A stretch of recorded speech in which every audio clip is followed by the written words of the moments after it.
audible? Yes, sir, you are audible. Hello, Pushpa. Yes, you are audible, sir. Audible. Hello. Yes, I am listening. I am listening. Are you listening to me? You are very much audible. Yeah, we can hear you, sir. You are audible, sir. Manju, mute madri, sir. Okay. Aglama. Hello. Okay. Start, sir. Yeah. Start. Murthy, start. Okay, please. Yeah. Good evening, welcome. Good evening, all of you. I heartily welcome to this evening Valedictory program. All of you know that our webinar series, Department of Economic Studies and Planning webinar series has been started on 16th July. And today we are going to conclude our program. For this program, our Honorable Vice Chancellor, Professor H.M. Maheshwaraya, has joined to present the program. And today we have two eminent speakers, Dr. Harish Hande, who is Maygsaysay Awardee, Selco India Chairman, and Professor Surender Kumar from Delhi School of Economics. We are very grateful to both the speakers to accept this program and to participate in this program. I also welcome our guest of honor and Dean, Professor M.B. Awardee sir, for this program, and our Honorable Pro Vice Chancellor, Professor J.R. Nayak sir, as well as our Registrar, Professor Mushtaq Ahmad Patel. I welcome all the dignitaries, and also I welcome our HOD, Professor Pushpa Savadati, to welcome this program.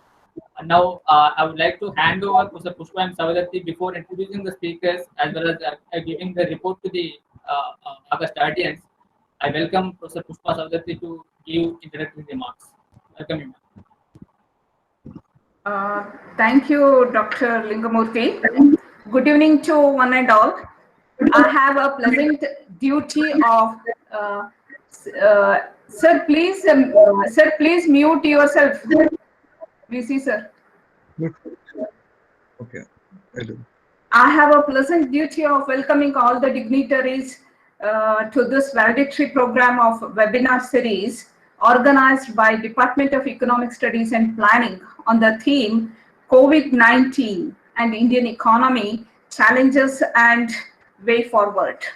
As we all know, every one of us are experiencing this pandemic crisis, which has changed our day-to-day living, and it has impacted every one of us, the life which we had taken for granted all these days. Under these exceptional circumstances, the way the faculty at the Department of Economic Studies and Planning decided that if it is very essential to introduce our students to these changing circumstances and how this crisis has been impacting the Indian economy on different sectors. As a result of that, what we had done is we have organized a series of lectures, panel discussions by inviting eminent experts, academicians, thinkers from IITs, IIMs, JNU, Delhi University, ISAC, and other universities from all over India. And they deliberated on different aspects of the impact of COVID-19 on Indian economy, like agriculture sector, industry, manufacturing, non-farm sectors, and impact of COVID on overall Indian economy, and also social security measures like that. And today, this is the last webinar series in this valedictory program, wherein we have two eminent experts, one Dr. Harish Hande and another Professor Surender Kumar. And I have a pleasant duty of welcoming all the dignitaries to this program. At the outset, I take this opportunity to welcome our Honorable Vice Chancellor, Professor H.M. Maheshwaraya, who has been a source of inspiration and support in all our academic endeavors. So I extend a very warm welcome to you, sir, on my behalf and on behalf of Department of Economic Studies and Planning. It is my pleasure to welcome Dr. H. Harish Hande, the President Selco India, who is amongst us today. And I thank him for accepting our invitation, though it is early morning. He is in United States today, and it is early morning, 6 o'clock. And he has been very kind to accept our invitation. That shows his commitment to the society and to the academia. Though he is an alumni of IIT, MIT, for the benefit of our students, I would like to bring to your attention that he didn't go for a lucrative job, but he committed himself to the society by establishing Selco India, which is an organization works for the upliftment of rural poor. And today I have an association of more than 2 decades. Perhaps I think I met Dr. Harish when he was,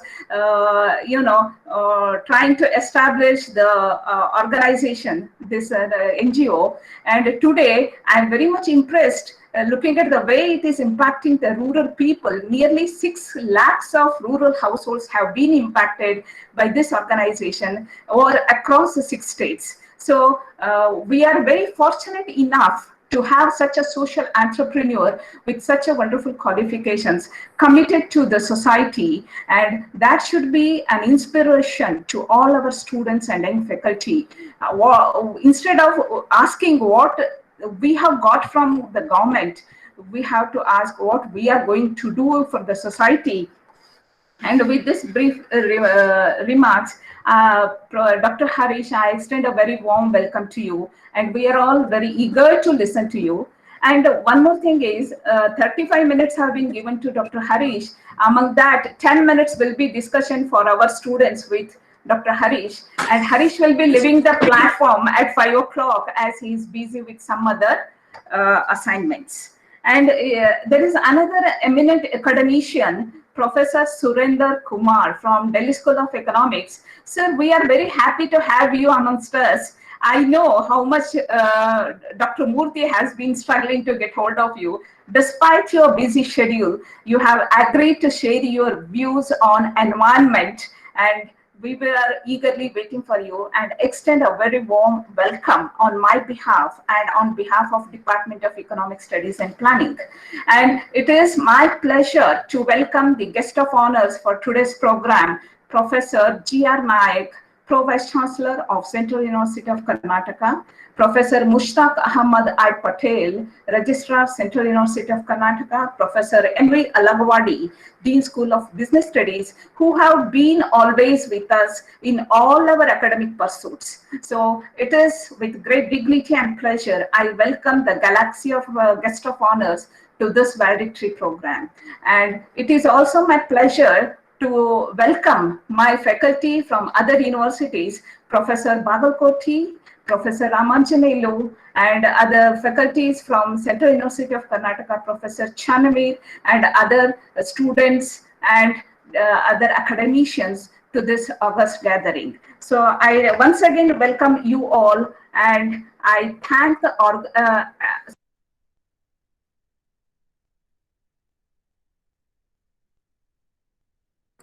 Are you able to hear me? The two pillars of these organization of webinar series, my colleagues, Dr. Lingamurthy and Dr. Basavaraj, who have been trying day in and out to make these series successful. So I extend a very warm welcome to them also. And I thank you, organizers, for giving me an opportunity, and hand over to Dr. Murthy. Thank you. Dr. Murthy. Thank you, ma'am. It's my pleasure. Yeah, thank you, ma'am. Yeah, before giving a session to Honorable Vice Chancellor, it is my responsibility to give the summary of the entire program. This webinar series program has been started on 16th July, and the keynote speaker was S. Madheshwaran, ISEC Director, and as well as Professor Hanamurthy sir, he is Vice Chancellor to DESP Bangalore.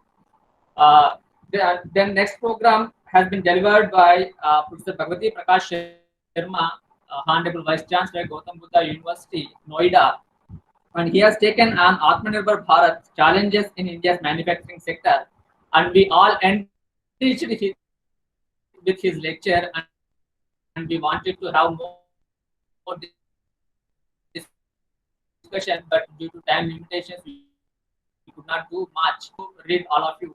And next program has been delivered by Dr. Ajit Kumar Jha and Arvind Pandey. Dr. Ajit Kumar Jha came from ISIT New Delhi, and Arvind Kumar Pandey from this Hyderabad campus. Both of them have delivered on COVID-19 impact on employment and migration in India. The next program on 21st, Professor Sharat Chandran as well as Gauri Shankar Hiremat from IIT Kharagpur. They delivered lecture on COVID-19 implications on India's bilateral and regional free trade agreements. And the next program, it is well acclaimed Mahapatra, Jawaharlal Nehru University, New Delhi, on India-China trade issues and geopolitics. And on 23rd, we had a special lecture on COVID-19 challenges and Atmanirbhar Bharat from Bangalore. Then afterwards, COVID-19 and social security and discussion on Atmanirbhar Bharat opportunities and challenges as well as CA Naval Kishore Bajaj.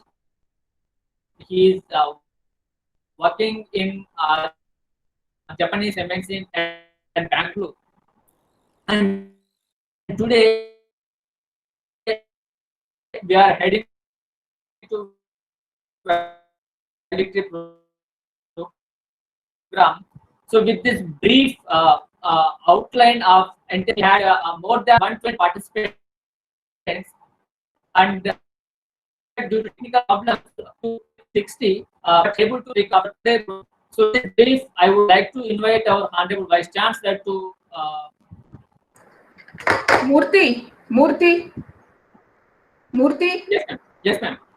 Introduce the guest to the Yes, ma'am. August gathering. Yeah, sorry. Before I invite to Honorable Vice Chancellor. Murthy, your voice is breaking. Your voice is brief breaking. Introduction of the today's eminent speakers. Is it audible, ma'am? Yeah, but it is breaking. Yes, it is breaking. Yes, you continue. Yeah. Today's Valedictory program chief guest, Dr. Harish H. Hande, as our HOD ma'am introduced him. Dr. Harish Hande, the founder and chief executive of Selco Foundation, is a renewable energy entrepreneur with over 25 years of grassroots experience in meeting the energy needs of undeserved population. He is also the founder of Selco India, a pioneering last-mile rural energy enterprise based in India since the early 1990s. Selco sees the pressing need to develop a fertile environment to enhance sustainable energy access solutions for the poor.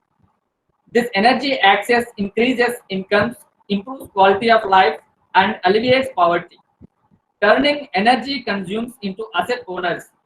Last mile energy solutions have clear commercial viability, and Selco works to combine technical and non-technical aspects focused on alleviating poverty in a sustainable manner. Harish has been a graduate from the Indian Institute of Technology, Kharagpur, and a master's and PhD. In recognition of his vision and efforts of Selco, they have been awarded national and international awards, including the reputed Giant Future Energy Prize in 2018 and Skoll Award for Social Entrepreneurship in 2018. In 2011, Dr. Harish was conferred the Roman Maygsaysay Award in recognition of his vision to catalyze development outcomes via sustainable energy. With this very brief bio, I welcome Dr. Harish Hande sir for this valedictory program. Our next eminent speaker is Professor Surender Kumar from Delhi School of Economics. Surender Kumar is a professor at the Department of Economics, Delhi School of Economics, University of Delhi. He had been a visiting fellow at the University of Illinois at Urban Champaign, USA, and senior JSPS fellow at the Yokohama National University, Yokohama, Japan. He also served as director, acting Center for Agricultural Economics Research, University of Delhi. Professor Kumar has been working with a concentrated and energy economics. He also extends his ambit of research to productivity and efficiency measurement and applied econometrics. Professor Kumar has from 1519 of the Institute of Cost Accountants of India. He was one of the lead authors of IPCC ARY Working Group 2. He was the lead author of the Commission Study of Ministry of Finance, Central Government Subsidies in India, which formed the basis for the discussion paper that was presented by the Ministry of Finance to the Parliament on December 23rd, 2004. He teaches courses on applied environmental policy, applied production analysis at the Delhi School of Economics. With August audience and valedictory program. I welcome you, sir. Now I would Honorable Vice Chancellor. Thank you. Good evening. Welcome to all the participants. I'm happy as a Vice Chancellor of this university to participate in Department of this Economics webinar seminar in the Valedictory program. Today's chief guest, Sri Harish Hande, the Chairman Selco, India, is a Maygsaysay awardee, and the valedictory speaker, Professor Surender Kumar, Delhi School of Economics, Delhi. I wholeheartedly congratulate the Department of Economics in general and organizing secretaries, Lingamurthy and Baswaraj, Dr. Pushpa Saudati and others, faculty members, most successfully conducted this webinar series of contemporary issues for the benefit of students, faculty members of this university, as well as the outside the university participants. So more than 10 days they have conducted this beautiful workshop. This webinar series has got a huge response from the senior most faculty members from Karnataka, Andhra Pradesh, Telangana, Kerala, Tamil Nadu, West Bengal, Bihar and Assam.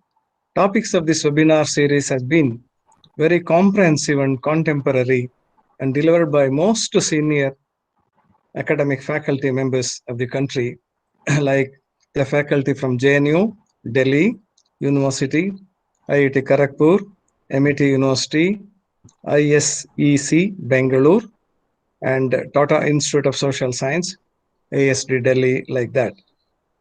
Majority of the lectures have been recorded by the organizers and they will be uploaded in YouTube, the channel by the Department of the Economics and Planning Studies, CUK, so that the students will get the benefit of lectures. The Department of Economics would bring out a report based on the deliberation of this webinar series and will be published by the department. This is the right time to think out of box solutions. All the economists and policy makers, students, researchers at the most pertinent economic issues of the country. Government of India and the majority of the state governments are on their own way to sort out the problem raised by this COVID-19. The process has begun. Gradually, all the problems will be solved in near future. As a civilized citizen of this country, all the students, researchers, and policy makers have to take responsibility to address issues like unemployment, poverty, income inequality, agricultural distress, MSME problems to bring the country into the economic growth of this country. Agriculture sector needs to have value addition by connecting with industry such as food processing industry through the cooperative systems and farmer producing organization. Government of India has allocated the budget to FPO in this regard. Indian unemployment problem can be solved by only the strengthening India's industrial cluster, MSME sector, textiles, handloom sector, agriculture and allied activities like fisheries, dairy, poultry needs to be promoted. All kinds of local products produced by small marginalized people in rural areas. We have to create aggregate demand for all kinds of local products. We need to create supporting system such as infrastructures, facilities, marketing system, and even branding for the local products. Majority of the management and engineering students are in search of employment opportunity. They can take up this kind of activity so that they themselves become an employee and they can provide employment opportunity to others. As a country, we have to catch up updated technology. We should not miss the fourth industrial revolution, such as artificial intelligence, robotic technology, big data science, etc., in strengthening our economy. And simultaneously, equally, we have to give importance to create employment opportunities to the masses of the country. Otherwise, we'll have jobless growth even if we register double-digit GDP growth. We have to utilize our demographic dividend. We are the only country in the world having young population and they are most productive compared to any other country. We have to include all individuals in India economic development, and then only our economic growth will be sustained. With this, I would like to congratulate the Department of Economics. I'm eagerly happy to listen to the Karnataka, the great man who started the Selco, Harish Hande. I'm very much interested. Yesterday also, while the Vice Chancellor of the Indira Gandhi National Tribal University, when he was talking about the physical labor and mental labor, was explaining about the Harish Hande, so the contribution to the nation, the Selco and other important. And also eagerly I'm interested to listen to Professor Surender Kumar, Delhi School of Economics, Delhi University. So I'm thanking the University Department of Economics and also the faculty members and the students all over the country. Wish you all the best. Thank you very much. Thank you, sir. Thank you for having your motivation and support all the way. And now it's my privilege to invite Dr. Harish Hande to deliver the lecture. Dr. Harish Hande, sir. Please. Thank you for inviting me very much for this seminar by the economic. Dr. Pushpaji, thank you so much for inviting. So I thought first, I don't want to make it so formal. And because there are students and there are professors, I would like it to make it a little more informal and tell you my own experience in the last couple of weeks. And yes, the topic that I gave was India's position, what we should do post-COVID, the resilience. But I like to make it a little more informal. My toughest webinar or a toughest questioning session happened in the last 2 weeks. And these were two groups of, one group of 30, 15-year-olds and one group of 30, 18-year-olds. They asked me some of the toughest questions on climate change, post-COVID crisis, and the quality of questions gave me a lot of hope that these youngsters actually had prepared, read, and in fact had gone deep into the crisis. And they really pushed me. These were yesterday the 15-year-olds, and these were a bunch of 15-year-olds, 30 of them, bunch from India, bunch from UK, bunch from San Francisco. They completely broke the country boundaries, and they were talking as citizens of the world. And also especially some of the Indian students asked me very tough questions as why is our education system marks oriented? What does a mark lead me to do? And it's very much related to what I'm facing in the last 3-4 months. Ma'am, even having friends who are at top of different companies as of now have been absolutely useless. The CFOs, the CEOs of different organizations, I've been asking them simple question. We're going through this COVID crisis. We're having returning of the migrants. We are having a complete loss of jobs. We have to create different livelihoods. Madam, 9 out of 10 CEOs and CFOs have answered the question of mine. It's such a manner, if I really took their answers, the country will go in a negative manner. Absolutely have no clue what rural India needs, have absolutely no clue how to manage this crisis, have no clue, because we've been taught in a manner that if I get 96, I have to, out of 100, I have to analyze where did I lose my 4 marks, rather than why did I get the 96? What is the use of my 96? The biggest barrier now I face, I'm so glad the Vice Chancellor actually said out of box, but this is the time, are we teaching them? Are the professors ready to humble themselves and say, I am the first student, and teach everything from a practicality perspective? Because one of the biggest problems I face ourselves is how do we create crisis managers? We all want to be in good. Kannadadalli heltaralla, first question makkalige ad madbedappa, idu touch madbeda. Now no is a big, yak 96, nin cousin 97 sigitalva. So the question is, we need to break away from that thought process. If we really have to create crisis managers who can actually use economics in a manner that is not bookish. I really don't care who comes first or who comes last.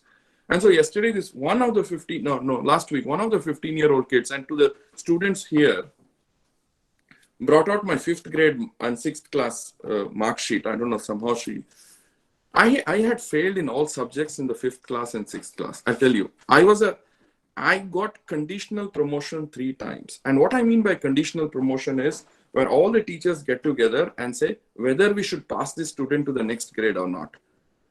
And then with all requests and etc. So next year, if you do badly, you will be failed to that. So 5th, 6th, 7th, I got conditional promotion because I basically failed in all classes. Thanks to my other classmates that I was able to push forward in class, and later on, they, in a sense that made me a little serious in studies. But the fact is, it's not about marks. And both to professors and students, that if we really have to think out of box, as VC says very gladly, that we need to create people who are able to take the risk, who are able to study economics in a way that is practical, in a way that how can I actually make sure that the economics that I am teaching or I am learning is something useful on a day-to-day basis. Very simple. Unfortunately, we are so stuck, and Pushpa ma'am knows.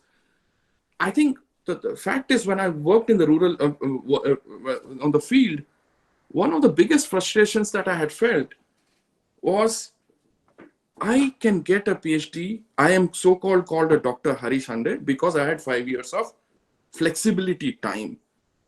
Many of the farmers in our country, many of the slum dwellers in our country, many of the footpath blacksmith blowers, the shoes, people who shine shoes, did not have the time. Why? That if you and me did a PhD on sugarcane, we will be called Dr. Harish, an expert on sugarcane. A farmer doing 40 years of sugarcane will never be called an expert because he has no PhD. I think where we need to learn and relearn or teach in a manner that education is not about that certificate that we get end of the day. And why I'm saying, Pushpaji, this, as I was about to say something different, but after these 2 days of webinar with these 15 and 18-year-olds, and looking at the helplessness of the CFOs and the CEOs, saying that what should we do? What is crisis? The only thing, unfortunately, many of them did, what did they do the first day when the crisis happened? None of them could manage a crisis. They let go of people. Is that what you're taught? To let go of people, fire people, to reduce? That's the only thing they've learned in economics is there's no human values when they run an organization. The very thing that they did was to remove the poorest of the people out of jobs so that the migrants had to walk thousands of kilometers back home. Till date, I'm sorry to say, Pushpa ma'am, I have not seen a single document that actually gives a solution to these CEOs and CFOs. Absolutely no document, right? So what have they been taught? They might have got an IIM degree, but now the IIM degree is absolutely useless. At the real time, when the crisis was there, I haven't seen a single CEO and the CFO actually saying that this is what we should have done. We should have not let the poorest of the poor suffer in the way, because of the decisions many of these guys have taken, we have pushed back our country by more than 2 decades. Who's going to pay for that cost of what now? No, we want, see, the way they look at the poor is only good for physical labor. They insult the intellectuality of the poor of our country. So this is what are they taught in schools? Are they taught like this in MBA schools? So I'm questioning what are they taught. I'd go back to again VC sir saying that out of the box. How do we bring in out of the box and humanity into classrooms? How do you bring in integrate? We talk about moral science and this everything in classes. You have to behave very well, but we don't talk about inclusivity in our thinking process. A street vendor can teach me economics, but much better than an IIM Bangalore professor. I'm sorry to say that. I asked a simple, I'm coming back from the last 2 lectures in an IIM or giving IIM, a simple thing I asked them, what is the interest rate of Citibank in London? All the students know an answer. If I ask them, what is the Grameen Bank in Gulbarga's interest rates in the DRI sector? Nobody knows the answer. Why is this then? Nobody knows what is DRI, differential rate of interest, but they know what the LIBOR rates are. I think how will they manage the crisis of our country, right? And why am I saying Pushpaji like this is India can take the leadership of how to manage a crisis, how to manage poverty, and in a manner that is sustainable, that the rest of Africa, Latin America, Southeast Asia can copy and say, India was the country which suffered of 2 things. COVID, which is not an Indian problem, but we are inheriting the Indian problem. Climate change, which is not an Indian problem, but we have inherited the problem. But they did not they did not complain, but started creating solutions for 2 problems that they were not responsible for, and especially the poor of the country. So I think what we need to know is, I would say, ma'am, is how do we push it in a manner where economics is an extremely critical part of please don't think that somebody has to do just balance sheet, the economic analysis, or writing a paper. So I told to all professors, whether IIT or Delhi School of Economics, I keep asking when people send me a resume, ma'am, and send me a resume, or please send me your resume. I said, how will a farmer send a resume, suppose? Why are we making the resume inclusive? I want to see your biodata. I really don't care how many papers somebody has written, because only thing is that I ask, okay, how many papers have been really valid for rural India? Has it actually made a difference? Please give me that paper, I will read it, right? Illa ishtu paper bardidare, 65 countries al present madidare. What is it for the rural farmer or a rural slum dweller? It's of 0 value, right? Absolutely 0 value. Who cares how many countries you traveled, or who cares how many papers you wrote, as long as it makes a difference that our poverty has gone down by X%, right? So my question to youngsters who are there and to professors, let's create an education medium that excites. And this 15-year-old ma'am really pushed me and say, sir, I only have one request in the end. Can you talk to our parents? We want to make a difference. Can you talk to our parents? Because we all want, Pushpaji, Mahatma Gandhi or Shivaji in the neighbor's house, not in our house. Right? Namma maga IT alli hogi yarigo madve madidana because his cousin, nam neighbor hudga maar bari olle kelsa madidane. See, the question is, nam hudga madbardadalla. Other ratri train alli idu hogi madbardu, hudgiyar madbardu idu. See, that That is what we need to. We need professors, teachers, parents to break the myth. You don't. Suppose the students come. I'll tell you a prime example. Which are ಏನಾಗಿತ್ತು ma'am, before I met Professor Savdati, many years ago, ma'am, I had this concept when I had written in '94 at a young idealistic, whatever you call it. I went to Indian Institute of Science with my professor from US who had come in, and I showed them this is the concept. Do you know what they did? They took the paper across and said, Harish, don't tell me what this country. This is a complete useless idea, and the idea was called Selco. Right? Said it's a useless idea. So now when this professor who's old, who tells me, Harish, go and tell them how useless idea yours was, in a sense that never discourage anybody, because if you haven't done it, don't give advice to the students that don't do it. Have you done it? No. If you have not done it, let the student try. We need to celebrate failures. Failure is, and that is all in a crisis like COVID, we need people who failed. And who failed because they are the people who will give us the actual solutions, because they know what a failure is. And they will know what it means to go the negative manner. They want to succeed, and they don't want another failure to happen. Now, the world over, we do not have crisis managers. And I'm telling all students of economics, especially, look at economics in a way that inspires other people not to run away. And saying that, oh, a balance sheet ugly, economics ugly, analysis ugly, graphs ugly, I don't want to see about hedrige agate nodlikke. Make it in a simple manner so people understand what is the economics of running a street vending shop. What is the economics of running a kirana shop? And it's mind-blowing. If you're taking, how do I look at the economics of a street vendor? She is running a shop with 8% on a daily basis. Daily basis 8% interest that she takes, and still she survives. How has she survived when many of the companies are laying off people? So who is better in economics, her or the CFO or a CEO of the organization who only know how to lay off people, how to cut costs, right? Cut costs. Why did you have the cost in the first place to cut it, right? So why the question is, ma'am, that's why I wanted to that. When I'm glad sir said out of the box, and the 15-year-olds and the 18-year-olds have told me, please sir, tell to the professors, tell to our parents that how do we need to change the way we advise, because the biggest challenge the youngsters are facing today is, sir, our parents are telling not to do it. You are telling that we need to work for the society. My parents are telling, don't do this job right now, do it after 60, 65. Tell me, sir, they all give us, so you have to be good for the society, you have to be sharing everything else. But moment I buy something, don't take it to the hostel and share because others will take it. Why are we giving contradicting messages?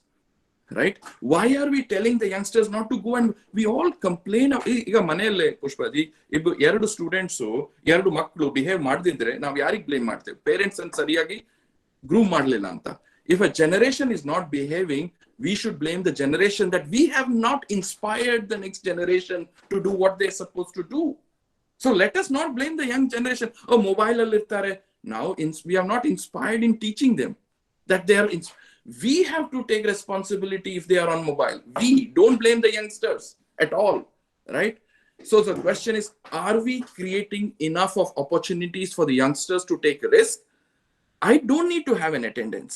My question is, automatically in my class, students will come in.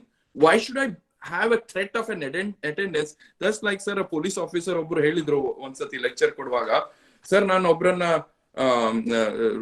Cross ಮಾಡಿದೆ, red light, helmet ಹಾಕ್ಲಿಲ್ಲ. ಏನಪ್ಪ red light ನೋಡ್ಲಿಲ್ಲ? Sir red light ನೋಡಿದೆ, ನಿಮ್ಮನ್ನ ನೋಡ್ಲಿಲ್ಲ ನಾನು, right? So the question is that the person broke the red light because he had not seen it's the law. It's like the threat is making people work. No, it should not be a threat. Anybody should be coming to a class automatically. I don't care whether you come or not. I will inspire you to come.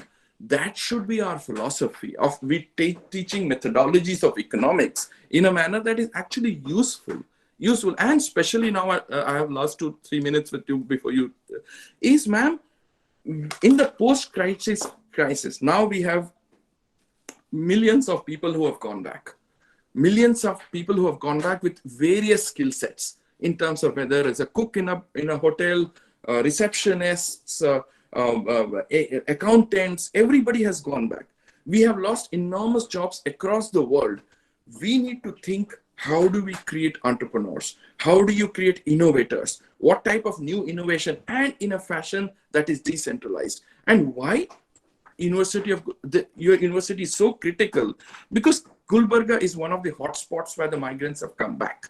In terms of Gulbarga, Raichur, Yadgir, Agli, these are critical districts which will actually show not only to rest of country like Bihar and what should you do when people come back, also to Africa when a lot of these migrants come back from Europe, or migrants don't want to go, don't have a chance. You have an opportunity in the university that you are in, ma'am, that the university can showcase to Africa that you don't need to go to Europe.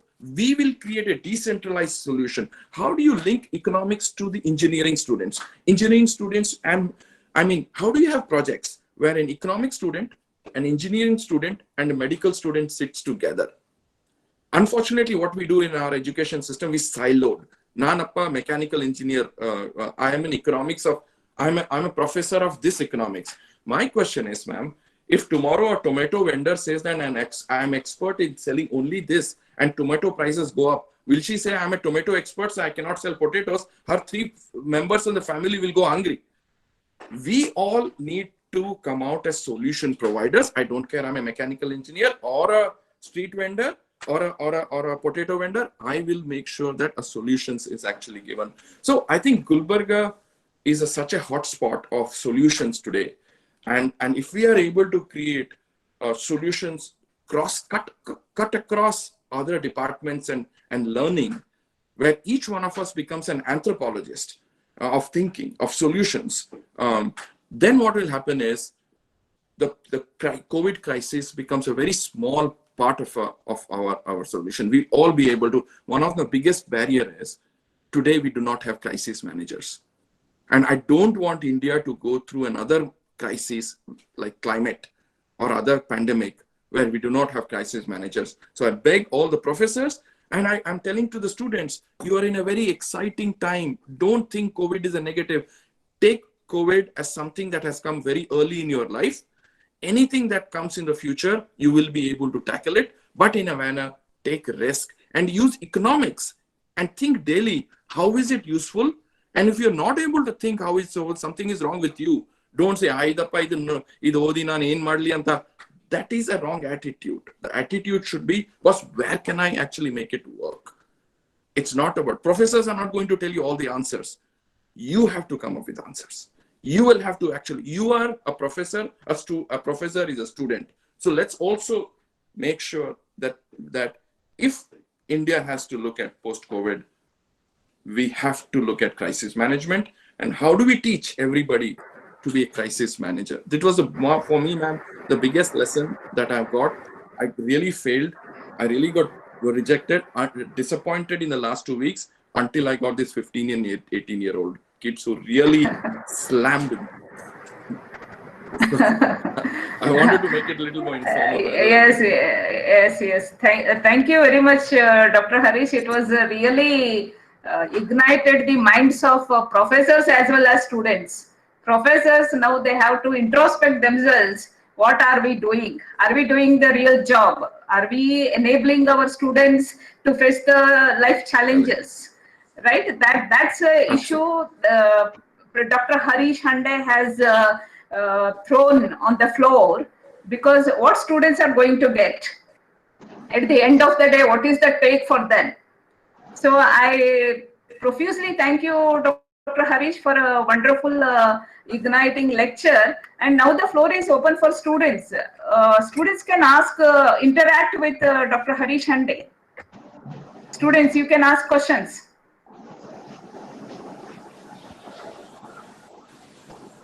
Dr. Murthy? Yes. This is for purely students. Students can come forward. Our UG and PG students, anything to ask? Hello, Professor. How are you? Long time, sir. Yeah, very long time. Namaskara, sir. Namaskara. ಹೇಗಿದ್ದೀರಾ ನೀವು? Fine, sir. It is as usual very interesting and exciting to listen to you. Allah sir. Thank you. No, thank you, Salim. It is an exciting time to be in Gulbarga, actually, sir. Because, sir, I seriously feel everybody migrants hoದ್ರು ಈ migrants word ಅನ್ನ ತೆಗಿಬೇಕು sir. ಅಂದ್ರೆ ಅವರಿಗೆ ಅವರದ್ದು ಹೆಸರಿಲ್ವಾ ಜನರಿಗೆ. See, when an Indian person comes back from US, he's called an NRI. When a US person goes back from India, he's called an expatriate. When a poor fellow goes back to the rural areas, he's called a migrant laborer. This racism of thinking, alwa? Yes. The people have gone back. Why can't we? Laborers have gone back. So there's no difference between slave tradery and labor movement, sir. I mean, we are treating people like it's just that we are paying them, but we don't call them. It's like more official way of treating professional slavery. That's all we are doing. And I think we need to push and say, boss, they are not laborers. They are critical citizens of the country who are very critical for this country to move forward. Yes. Any questions from the audience? Madam, can I just put some view? Please. Yeah. Harish Hande sir, I am one of your great fan. I know your contribution to society as a social work teacher and student. I do take example from your work, and I try to integrate into my work and practice. And our honorable Vice Chancellor is very happy to have some collaboration with Selco to reach to the villages around. Suresh Savalgi is also working for that. Professor Pushpa Saudati Madam and Awardee sir, they are very much familiar. They are part of this. And I take great, sparking idea from you, sir. Certainly, I will keep that in my mind to, while working with my students. Thank you very much, sir. Thank you very much. One thing I want to request you, sir, Pushpaji, if I can mentor. Sir, what you should do, this is one thing I learned from one more professor who teaches about Selco. And what he does is, he calls me once, or calls me a Suresh Savalgi. But the students can only criticize Selco in that 45 minutes. No praising. What went wrong with Selco, right? You should see. It's a great moment for me because I am getting 30 advisors. If they are wrong, I'll tell you.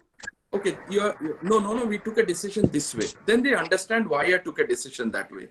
If I am not able to answer the question, that means I have learned something how I can rectify Selco that day, right? The question is, once you tell them, please read the case study of Selco and tell me, if you were Selco CEO, how would you have done it differently and what mistakes has Harish sir, Mohan sir and Suresh Savalgi has done. Tell all the mistakes and you will be given a 45-minute chance and they will answer whether mistake. Just criticize for 45 minutes. That will force the students to go deeper. So we both, at the end of 45 minutes, both of us have come in at a higher plane. I am telling them and they have to listen how the Harish or I also want to learn from the 30 students what have they learned from the case study that I made mistakes, right? So that one student, November alagatta, madam, 45 minutes only criticize. Okay, that's very interesting because in India, what we do is anybody criticizes means we feel very bad, So that is why, so it is an advice for our students. If parents criticize, teachers criticize, they take it so in a negative sense. So if anybody criticizes, it means it is for our improvement. They are pinpointing. This is this is where you need to improve. So you have to look at a proactive way. Thank you very much, Dr. Harish. And our Vice Chancellor sir is amongst us. So if we collaborate with Selco India, it will be a great opportunity for us, for our students, in terms of internship, in terms of case studies, and for our dissertation. And that will be a social orientation for our students also. Absolutely. No, anytime, ma'am. I mean, please. I mean, and especially now, I would say, because the COVID crisis is not going to go down for 5 years in terms of economic development, and Gulbarga as a region we have to come up with good solutions for Gulbarga, Yadgir and Raichur. That's very critical, and it cannot be somebody from Bangalore or somebody from Delhi telling us what to do in Gulbarga. It has to be a Gulbarga-led solution. And I think that's why the university is in a critical space to, even if I would request Vice Chancellor sir and as ma'am to even create a post-COVID department that only looks at solutions that at the region of Gulbarga Yadgir, so the students who want to do internship can actually, you know why? For example, I'm not telling that's why I keep telling the IITs, when you take so much of subsidies of the country, why there are 4 poverty labs in MIT and not in IITs? Exactly. Why does IIT does not have a poverty action lab?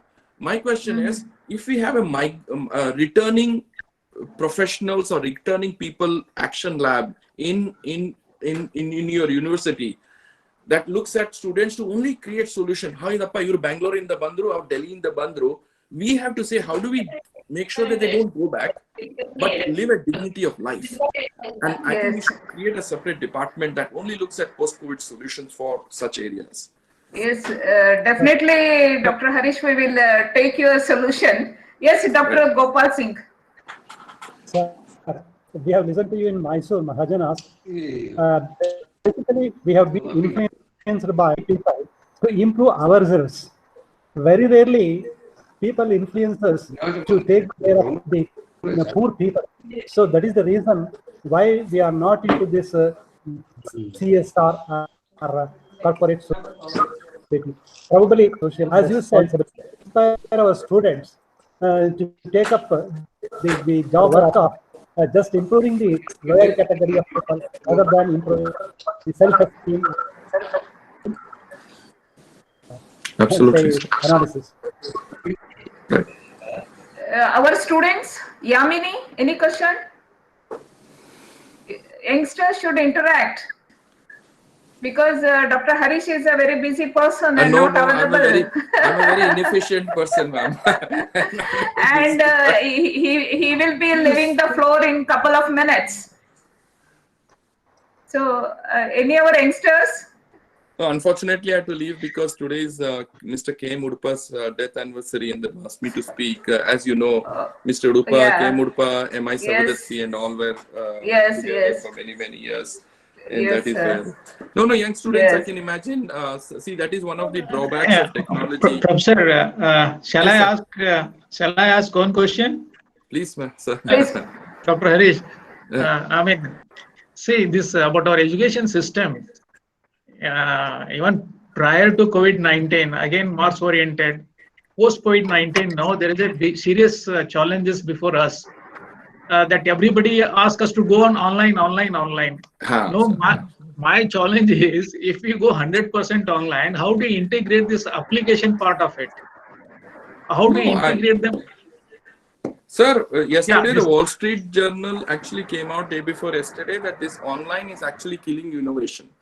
And online is also killing the youngsters to show themselves off in companies, right? In a sense, who is a youngster? So if you see all the webinars that happen, is only senior people come on webinars. There is no interaction of youngsters on webinars. So we are marginalizing the youngsters in this webinar. So when people call me, I said, boss, why don't you call a young here? I mean, we all know together, but in other webinars, for example, there are youngsters who are there. That the technology is great on a certain way, but we have taken this online. I said, will the farmer come on online also do his job? Then who will eat? So the question is, are we pushing people to think so? There has to be physical interaction, and there are ways to do that. And saying that, okay, let's do now. And sir, every time we come up with a hammer, yelli nail untanda hodi bekaste. One solution is hammer matra. Zoom bantandre, Zoom is our solution for everything. But Zoom is good, but it also creates disparities. Because the students who don't speak up much will never have the guts to speak. The professor does not have the eye movement. The lot of the innovation gets missed out. And we should create labs where we take into consideration physical distancing. And there are countries like Tunisia who has given us great example. How do you do work even in social distancing and also control COVID without actually going much onto Zoom? So there are countries, and I completely agree, sir, that technology is one part of the game, and we've now made it the center theme. Yeah, thank you, Professor. Anybody else? Any questions?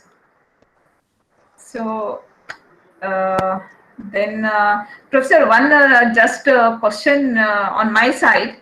How do you think we can make our educational system more action-oriented towards the society? What do you feel? How can we make it? I mean, now, ma'am, you have VC on the line, and between VC and everybody, you create it and then show. That's it. I mean, I think we will have to showcase now, because it is if examples like university pick up and said we did this and we changed and one part of it, it's like having a huge boulder on a railway track and we keep chipping the boulder, and finally the boulder is destroyed. And you know, a lot of people around the world are changing their coursework because they're finding, you know, MIT brings out this magazine called Technology Review. You know what the editor wrote? Should we stop this magazine because it's been absolutely useless for the world in a COVID crisis? None of the technologies have helped. What has come out from MIT has also been useful for the world. Right? MIT said, can we stop it?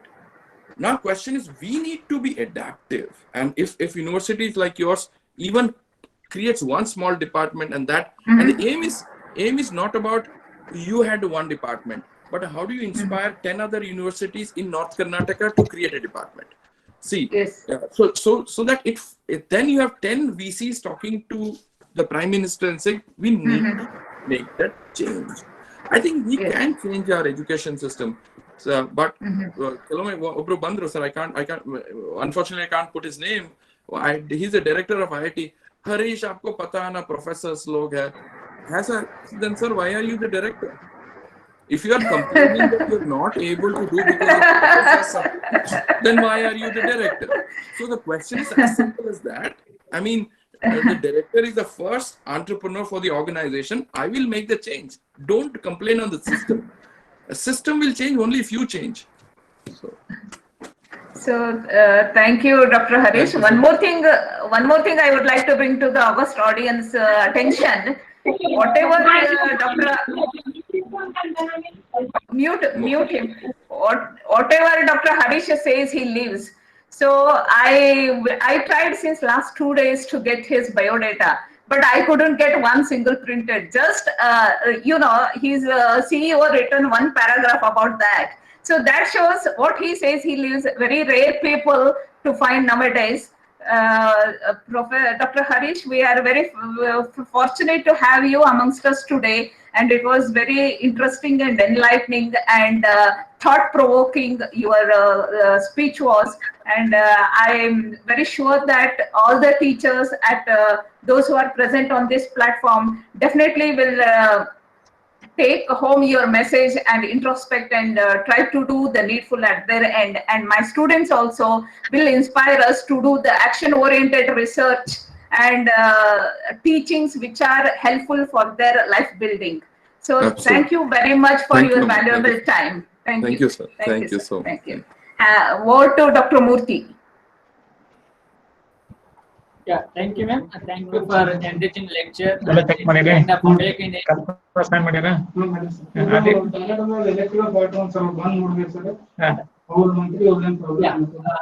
I would like to request Professor Surender Kumar to deliver his keynote address.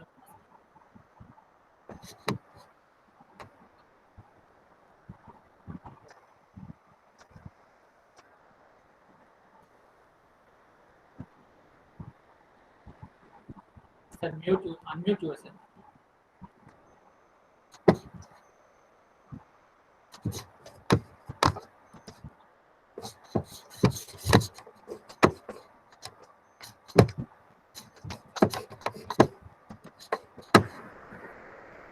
Sir, you have to unmute yourself.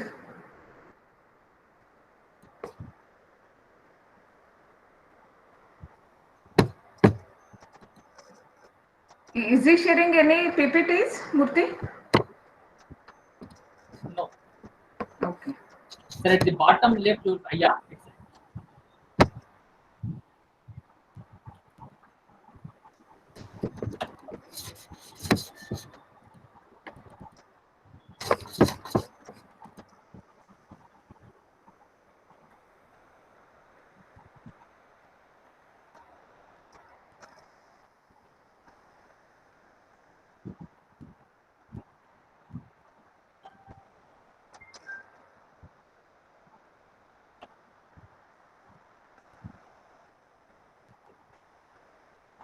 Sir, please unmute your mic.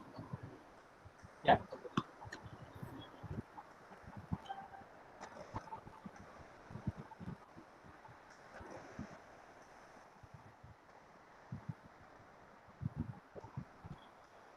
Sir, am I audible?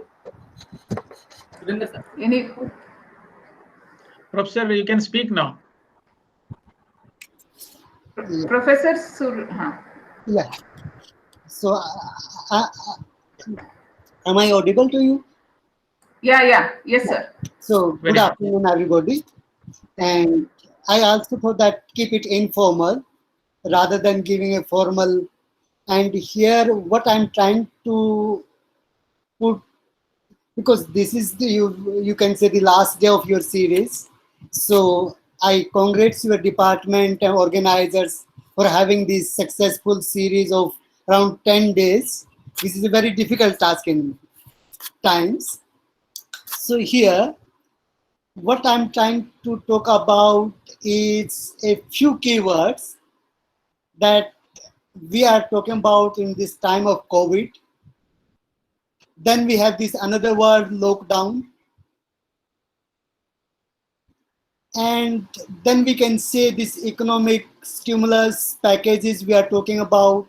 But among all these keywords, one important keyword to analyze all this situation that in environmental economics we use is the externality. So I'm trying to talk about this word externality and how we are conceptualizing this problem, what kind of measures we have put in, have we tried to create, means to solve one kind of externality, are we creating the another kind of externality problem? Or we can say this cure is worse than the problem itself. And what could be a possible way of thinking on this problem? I'm just talking about these few words on that. And here we can say, today what is the situation as COVID is concerned? We are at the third position at the global level. We have crossed this 14 lakh figure in terms of the confirmed cases. When we enacted this lockdown, that day this figure was around 5. This kind of state is there. So given that kind of state, when we are talking about, say, pandemic or any kind of this disease, so first of all, is it a disaster or it is a public health issue? That we need to. And here, in case of pandemic, issue is what? In this kind of situation, these decentralized solutions, which in economics we talk about, that this invisible hand provide us the efficient solution, it cannot work. Means these decentralized solutions, they are not working. They are not giving us this level of so-called social welfare with these decentralized solutions. So that's why some kind of intervention is necessary. Because we say this kind of pandemic situations, we need to keep social distance. And here these individuals, when they are analyzing, those solutions are not sufficient for the society. And as a result, what we do, this government intervention is there in the form of this word lockdown. This lockdown word do what? It put these restrictions on the movement of the people so that the spread of this disease can be kept controlled. This is the whole logic behind that. Okay, but when we introduce this kind of strict measures, this government intervention in that form, what we are creating. Here, you say all activities, all movements, they get stopped. As the people are restricted to their homes, they are not interacting with other individuals. They are not going to work. The disease may be prevented to some extent. And by that way, what we are creating? We are creating a situation that people stop working, people stop going to work. As a result, they are losing their income. As they lose their incomes, the demand for the commodities falls. And as a result, we are creating another pandemic of income loss, job loss. That kind of pandemic we are creating to prevent one kind of pandemic. This is the logic, means this interaction between these two words, this health pandemic and economic pandemic. To prevent health pandemic, we are bringing a solution which is creating economic pandemic in this society. And what could be the way out in that? In economics, we talk about this first best solutions, second best solutions. And what could be the first best kind of scenario? First best scenario in that case may be that if we have this only solution of lockdown, then to prevent this economic pandemic, what we need to do, we need to compensate. We need to adequately compensate the individuals for the loss of their incomes, so that this demand in the society is not lost. That we can say the first best kind of solution. But there we need to think, we need to take into consideration what is our economic capacity. Can we adequately compensate this income employment losses? And if we are not adequately able to do that, then what could be the implications? So as Dr. Harish Hande was talking about that, during this period, we have seen this problem of migrant laborers. And how this problem is created? This problem is created, this is a created problem. We are trying to prevent one pandemic and another pandemic we created. But that way, even we are not able to solve the first pandemic because these two are interlinked. When these people are losing jobs, they are losing their incomes. Rather than complying these first pandemic solutions, they try to come out. They are on the roads. They are going back to their villages because in urban areas they were not able to find any kind of enough compensations. So as a result, what we are finding or observing in this case, by having this kind of solutions, in this kind of situations, what we are doing, on the one hand, we are creating another pandemic, which we are saying this economic pandemic, but on the other side, the first pandemic is also not adequately addressed. And the result is that today, this pandemic is, this disease is spreading, not in, you can say, these metropolitan cities, but even our tier 3, tier 4 cities or in the villages. That kind of situation we have created. Okay, so this is a conceptual framework we can use. This is one side. Second, it's not that all there is failures. Here in our country, we have these environmental problems. In the month of January, December in Delhi, what do you find that? For the small kids, it's difficult even to breathe. The air quality is so bad.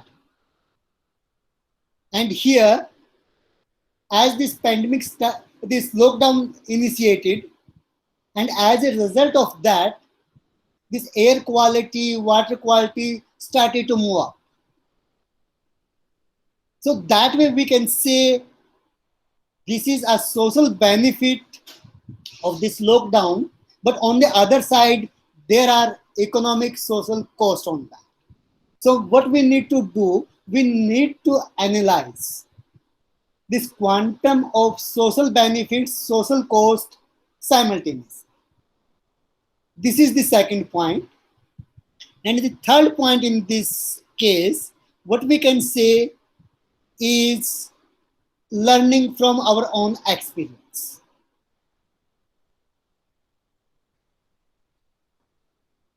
When this unlock 1 was started, and as a result of this unlock 1, in our metropolitan cities, especially we can say Delhi or Mumbai, these cases, these confirmed cases, they started to increase exponentially. This Deputy Chief Minister of Delhi, he announced that by the end of July, there will be more than 500,000 cases in the city, confirmed cases. But that kind of panic forced all levels of administrations, the central government, state government, and local municipalities to come together and trying to find a way out. And today, what is the situation? Today, before this end of July, this confirmed cases, it's less than 1.5 lakh. Means even it's not 1/3 of what was predicted at the beginning of June. This is the situation. And among that, even you can say these active cases, they are around 11,000 or 12,000. That kind of figure is there. So how we are able to bring it down? And there, what we need to understand again, two words. One, India is a federal country. And there, this health is a state subject. And in this situation, how this coordinated or we can say cooperative federalism can work, that we need to learn. Similarly, we need to learn from the case of Dharavi, which is the case considered to be the biggest slum in Asia. We can say that. There also, to a large extent, we are able to control.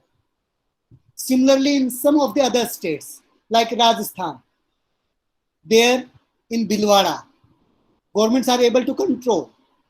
In UP, Agra, they are able to control. In Kerala, in the beginning, they are able to control.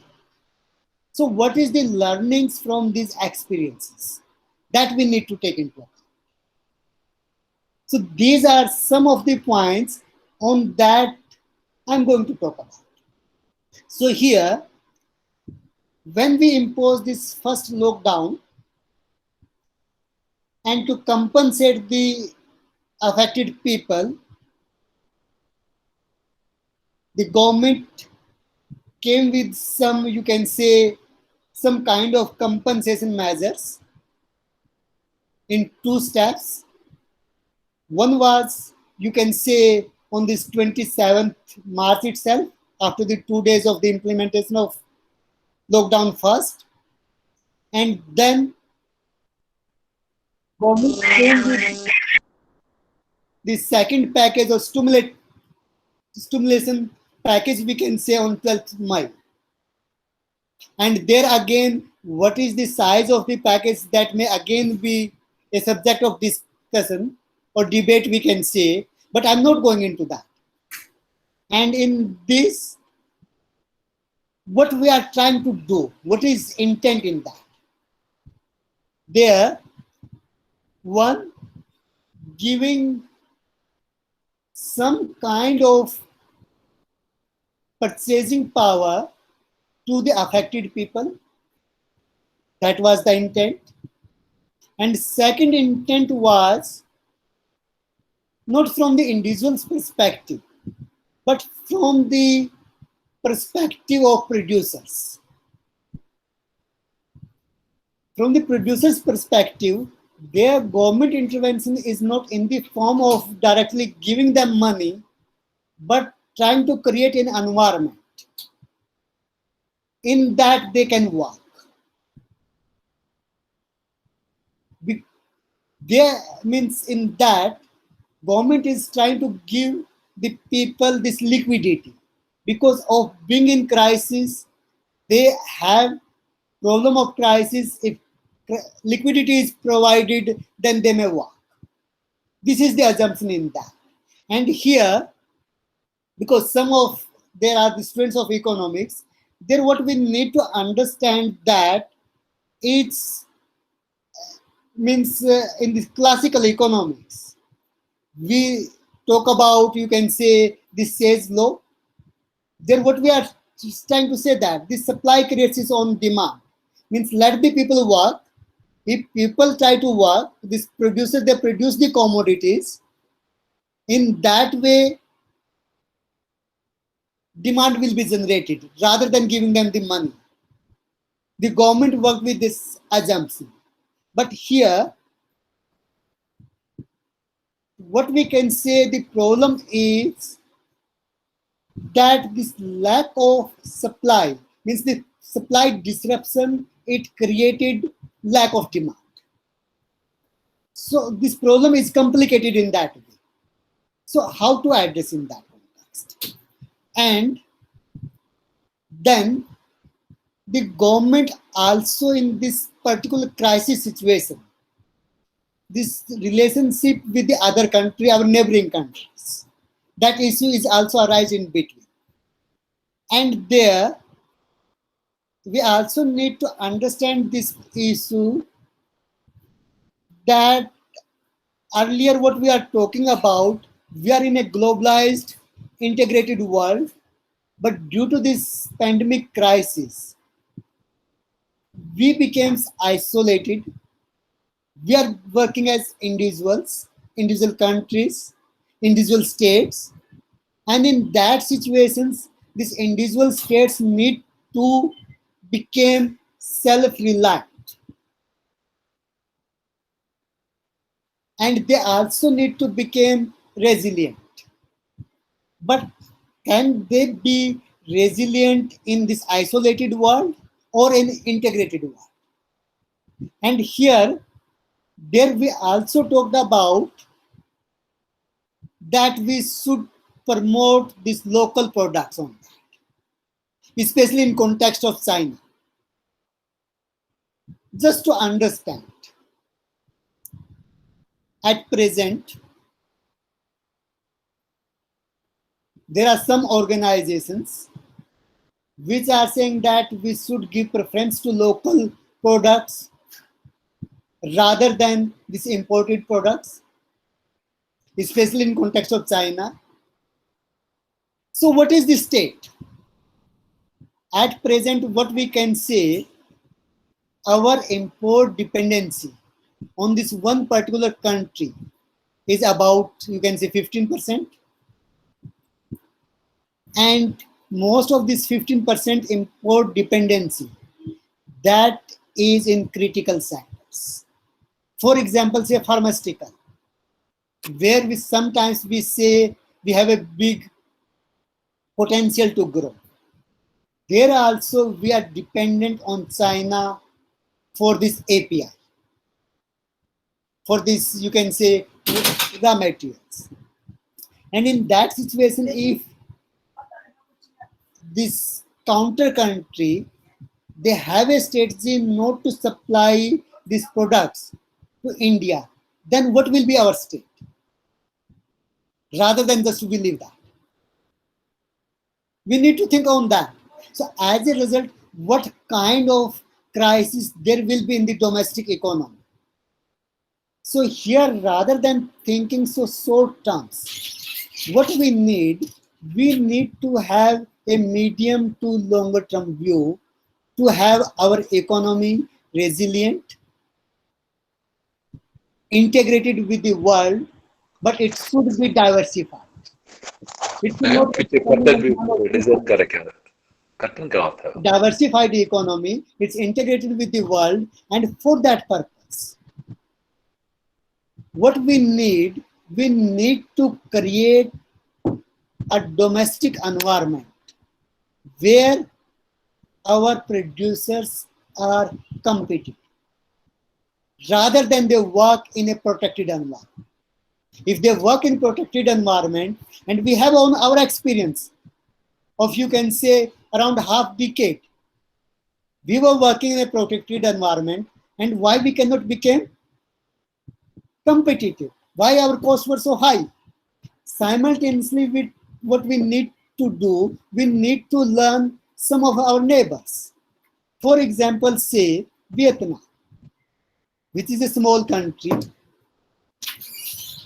Its economy is almost 1/10 of the Indian economy, and it's signed RCEP. It's competing with China, but we have fear that we will not be able to compete. And why so? Where are faults in our policies? That we need to look into that. So these are some of the issues on which we need to think, we need to analyze. And here again, we need to learn our own experiences, either to manage this pandemic, this lockdown, or we can say this broader economy. During this lockdown period itself, if you look into this agricultural commodity supplies, in the beginning, there were disruptions. Our crops were ready for harvest, ready for marketing. That kind of state was there. And obviously a real fear was that we may lose the crops that already we have so much in that. But with some kind of relaxations, we are able to get benefits of that. We made our supply chains in agriculture during this pandemic period some way, you can say, less costly by eliminating middlemen, by giving access the companies, or you can say this last mile collection of agricultural produce. And as a result, what you can say today, it's the agriculture sector. That is the only sector where we can have some hope, which is growing, you can say, around 10%. Oh, sorry, 3%. Agriculture sector is growing around 3%, but in all other sectors, there is whose contraction. And it is the agriculture sector where there is some demand. This demand due to good, this Rabi crop, good monsoons, and Manrega activities, which are generating demands. And this is also may give push to urban activities. So here we need to learn not from outside. Our learning either for managing this pandemic, there again we can say we have some success stories like the story of the Delhi, story of Dharavi, the story of Kerala, Rajasthan, Bhilwara, Agra, UP. These are our success stories from where we need to learn. Similarly, we have success story from this economic sector. In the agriculture sector, we have this relaxed lockdown, not so strict lockdown as it was in the urban areas, which are supposed to be the engine of our growth. But now what is becoming? This agriculture sector, although it's contributing 1/6 of our GDP, but today it may be a big push to our overall economy. And the biggest stimulant for our producers in manufacturing sector, in urban areas, that could be let them work. Let them work. That could be the biggest stimulant, rather than what is apprehension is that in the name of this pandemic or this disease, this Inspector Raj that may be coming back. And this Inspector Raj again make our manufacturing costly, and we will not be able to compete. So these are the questions. I'm not talking about any solutions. So here what I'm trying to say is that these are all the questions before us, and there some of our economic concepts, which are very basic concepts that we study from the undergraduate level, from the very beginning. This microeconomics that we use, this concept of externality. Either we have to study the environmental economics, this pandemic conditions, this pandemic, either this COVID pandemic or economic pandemic, that we had created a solution for that. So these kind of concepts may help us in understanding or to try to find the answers to these questions. Thank you. So we may take now questions. Yeah, sir. I really appreciate your viewpoint that whatever the externalities we have to internalize. So internalizing depends upon our skills, and as you said, we need not borrow the ideas from outside. There are plenty of opportunities in our country, as you said. We have to extract those things, and we should see that how we can come out of this pandemic. Answer lies here itself. Yes, sir. Thank you very much for your nice presentation. Thank you, sir. I am Dr. Gopal Singh from Mysore. Thank you. I request the participants any other question. We'll give only one chance to pose one question.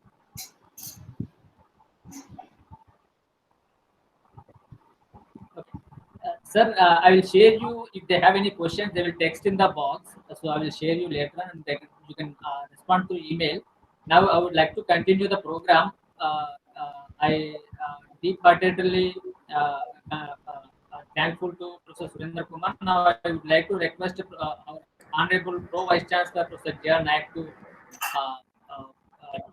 deliver his lecture. Professor J.R. Naik. Murthy, voice breaking. Voice is breaking. Is it audible?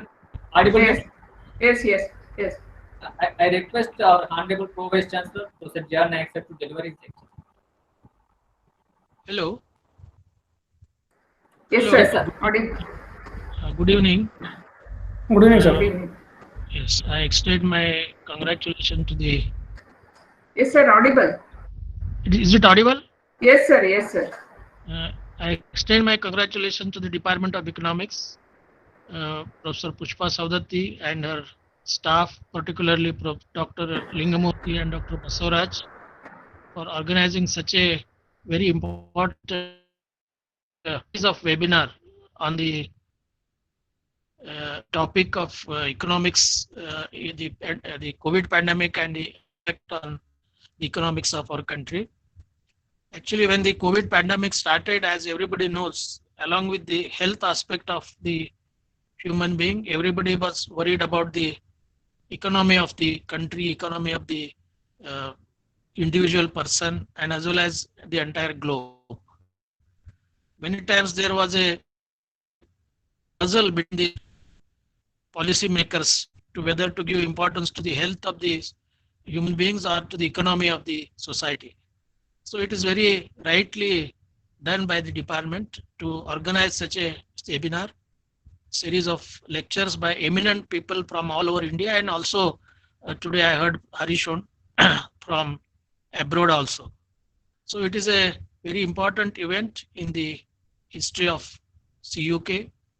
The recorded lectures will be very useful for all of us, or even maybe recorded and distributed to these people who have to decide about the policy of various things which we are facing today. So I once again congratulate the team. I always encourage the encouragement is from Chancellor Professor Maheshwaraya, and you all are working spiritedly under these difficult situations and making this particular difficult time a useful one. So this is an opportunity where you have done well.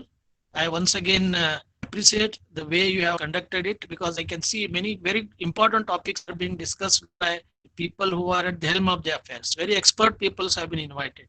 So all these things are very important.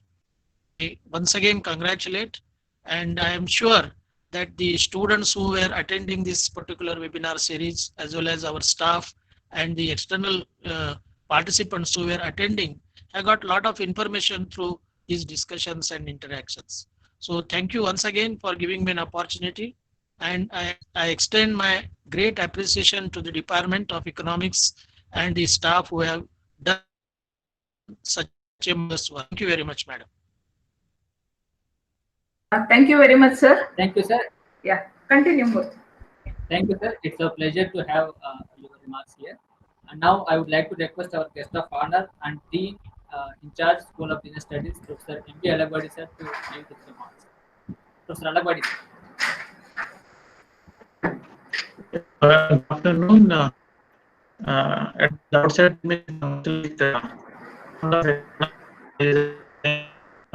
Professor Saudati and her team, Dr. Lingamurthy and in meeting series webinar, and on a relevant topic and way for its consequences. Sir, voice is breaking. Voice is breaking, sir. Sir, your voice is breaking, sir. Just Yeah, maybe internet. No internet connection.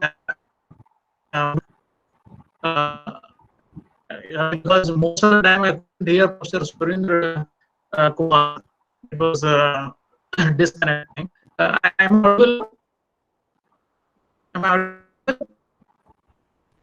Sir, your voice breaking. Yeah, I know internet connection. Let me congratulate you. Thank you. I don't have internet using mobile internet. That is cheating. Thank you, sir. Thank you very much. There is an internet problem. I think.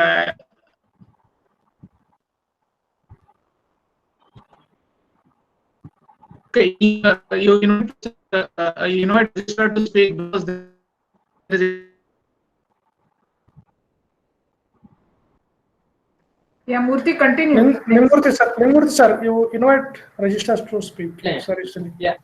Thank you, sir. Thank you for your blessings. Now I would like to invite our honorable registrar to welcome the dignitaries as well as give his remarks for this program.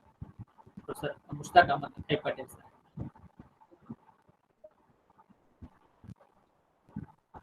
Everybody, I hope I am audible. You are audible, sir. Professor H.M. Maheshwaraya,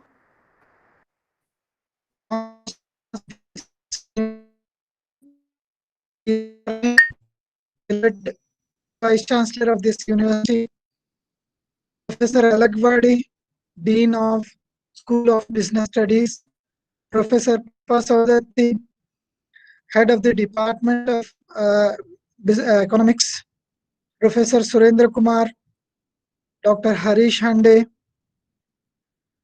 Dr. Basavaraj, Dr. Lingamurthy.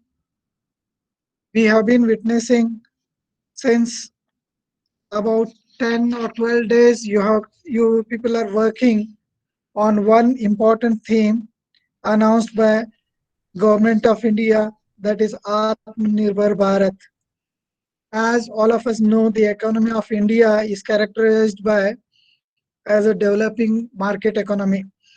It is the world's fifth largest economy by nominal GDP and the third largest by purchasing power parity. And the concept Atmanirbhar Bharat is a vision of the Prime Minister of India of making India a self-reliant nation. When the child goes towards the adulthood, we ask him to be self-reliant. That is, be Atmanirbhar, means become self-reliant. This is what we tell to our children also. Probably the developing economy, the political vision of the country is saying to become Atmanirbhar. From what perspective, how it has to be made, probably all these dates you might have seen from various perspectives. And looking from the university point of view, the Department of Economics is the right department which can look this Atmanirbhar Bharat, where the government of India is spending about 20 lakh rupees, 20 lakh crore rupees for this project. Dr. Hande, when he was speaking, he told that there are resources available with the India as a nation. These resources are available at grassroots level. Probably looking at this point of view, Gandhiji might have given the concept of village cottage industries. So that means cottage industry has to be made strengthened. This is why the Atmanirbhar is also asking us to be vocal for local, go global, but be local. Probably this does not make us to detach from the entire world, but we have to get attached in the globalized society and try to improve upon the home production. That is why many concepts have already come. But in a situation wherein the pandemic COVID-19 has come as a hurdle for all of us, the Prime Minister also gave a call that we have to find opportunity in the disaster, that is Apadame Avsar. We have to find out some opportunity to overcome this. Probably for that, the 20 lakh crore rupees which the government of India has sanctioned is being spent as a some of the way in various sectors.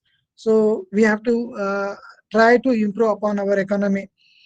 Agriculture, business, trade, industry, education are various sectors, but all these sectors can be strengthened if we have faith in among ourselves. I congratulate the Department of Economics that they have deliberated such an important issue in a pertinent situation and tried to look into resolving the present scenario and overcoming the difficulties. I congratulate the organizing secretaries of this webinar series and the head of the department for conduct of such a beautiful program. I was witnessing all your development through WhatsApp groups or other media which are available. And today it was an opportunity for me to sit along with the Vice Chancellor to look at your proceedings. The resource persons have spoken marvelously. I congratulate them for sparing their time and being with us for sharing their ideas with our students. I hope all the students might utilize this opportunity and get enriched with new concepts and ideas in educational system. I thank the organizers for giving me an opportunity to be part of this valedictory session. Thank you. Thank you, Professor. Thank you. Thank you, sir. Thank you for remembering think globally, act locally. You are very right here to act any kind of situation when we are facing the problem. Now, I would like to request one of the Organizing Secretary, Dr. Baswaraj, to give concluding remarks. Dr. Baswaraj. Dr. Murthy, any questions for Dr. Surender from our students? Yes, you can ask any question, sir. Yeah. For 5-10 minutes. Request all the participants, if you have any questions, you can text in the chat box or you can directly ask the question.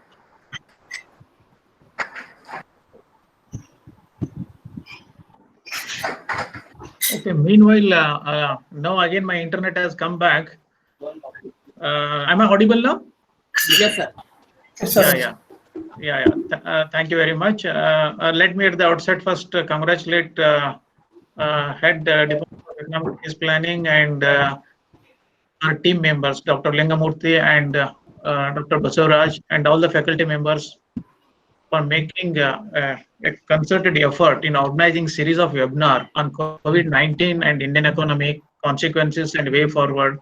It is a beautifully organized. I know a lot of work has gone behind the scene, especially organizing secretaries under the guidance of able HOD. You have done a meticulous work, and it is really impressive. You have set an example in School of Business Studies in particular and COK in general, and definitely a lot of inputs have come to the benefit of faculty and students and whosoever has attended this series of webinars.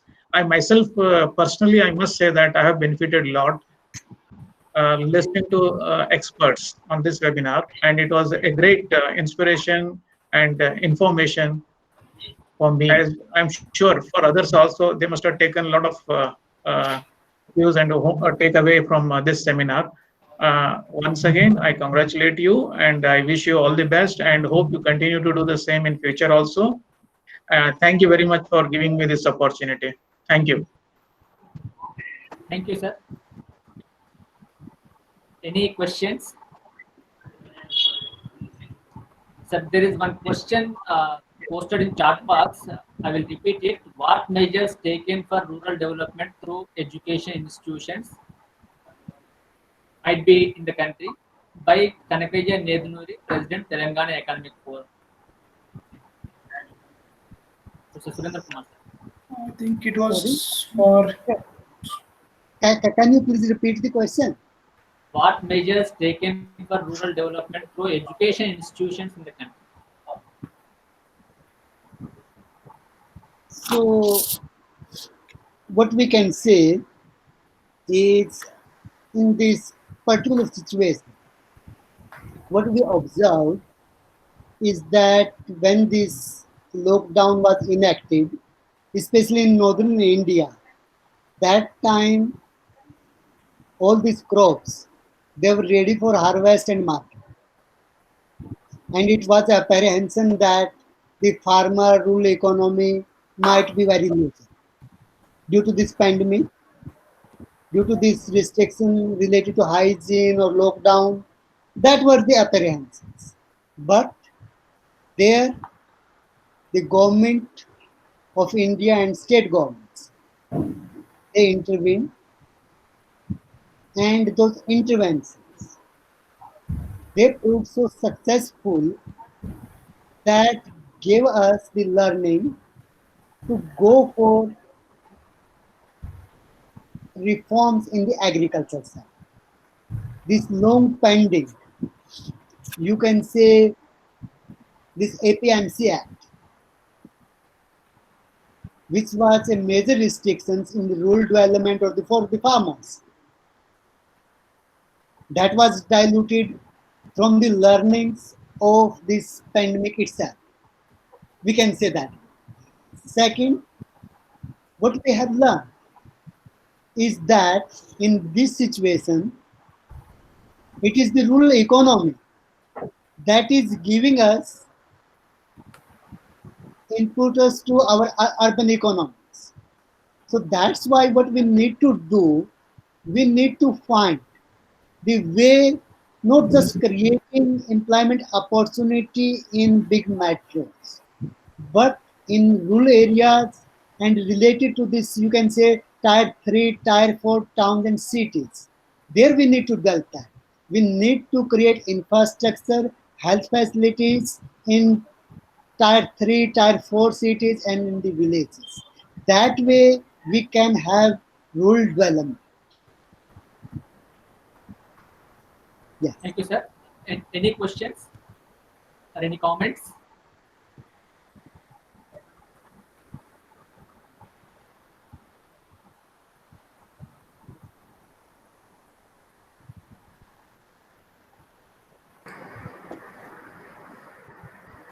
Sir, I thank you very much for a wonderful lecture.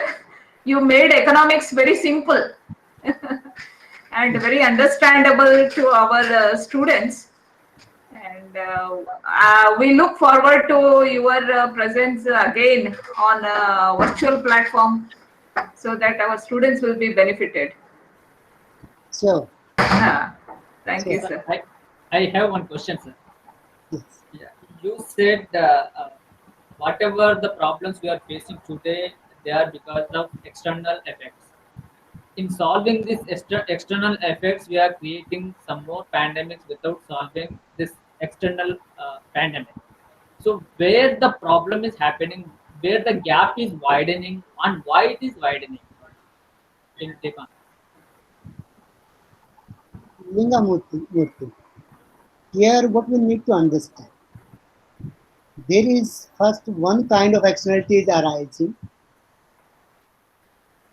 This related to health. Okay, so then what we are doing? We have to intervene, and this intervention itself has its own externalities. And to lower down or to internalize those externalities, we need some other kind of interventions. And those interventions, are they within our capabilities, within our scope or not? For example, say, this lockdown was imposed in other economies also. Either it's not the full lockdown, it may be relaxed lockdown, but given their economic size, they were able to compensate the people. The problem may not be as much aggravated. And in our case, due to our constraints, this compensation package was not adequate enough. And as a result, what we are doing, this problem of, you can say, migrant labor, it was created. So as a result, neither we are able to solve this first stage problem, but even complicated that. So in that kind of situation, what is the better situation?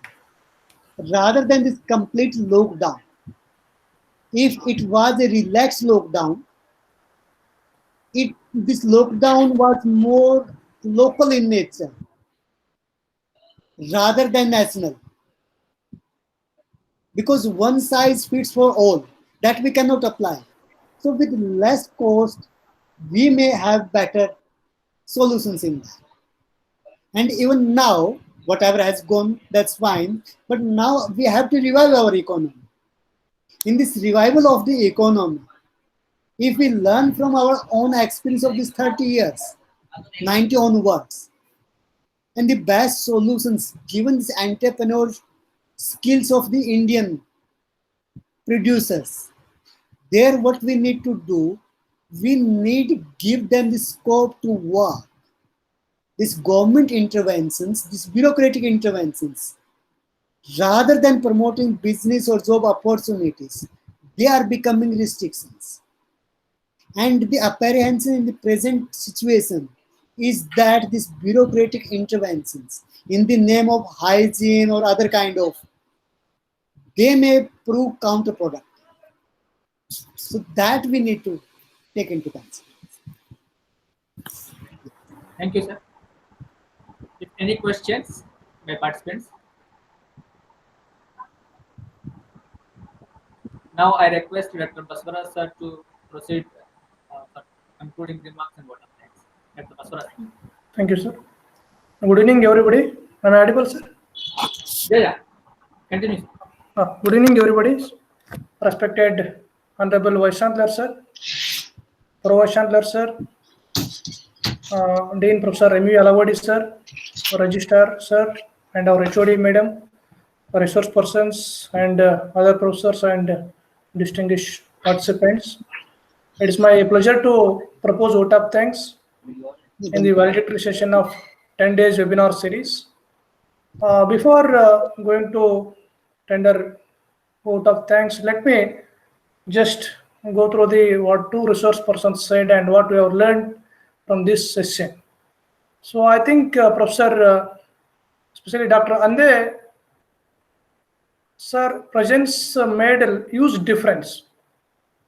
So what is said in the beginning itself, let me be informal. It is being informal is very important in India, because being a largest informal economy, then what we are trying in the 7 decades, we are making the informal sector into formal and formal into informal. And end of the day, we don't know whether the completely informal sector is going to be a formal or formal sector is going to be informal. We have these contradictions. And he raised some fundamental questions. And though those questions looks very simple, but it is very difficult to address from the grassroots level. So it is a challenging to the established system. So what he raised, what is the importance of education system, or which is the marks oriented, or it is a certificate oriented. So all in all, what is said, being a promoted students, as a promoted students, I feel always in that way only. So what is the essence of life? What is said end of the day? So how many paper you published, or they published in the reputed journals are conducted, that is the immaterial end of the day. So what is important is the essence of life is end of the day, how many lives are improved just because of our existence. So this kind of practical oriented work and bringing the theoretical policies into the grassroots level is a very need of the hour. So in that way, we are glad. In fact, it is again in the valedictory session, Professor Hande sir gave opportunity to go forward. Though it is a concluding session, what is the next? What we can do for the society? Especially as he pointed out in the Gulbarga and Raichur other HK region part, it is the hot spot for the migrant labor. So it can lead the country and nation at the end of the day. So in this way, what we can do something for this migrant labor. So he gave even challenge for us also.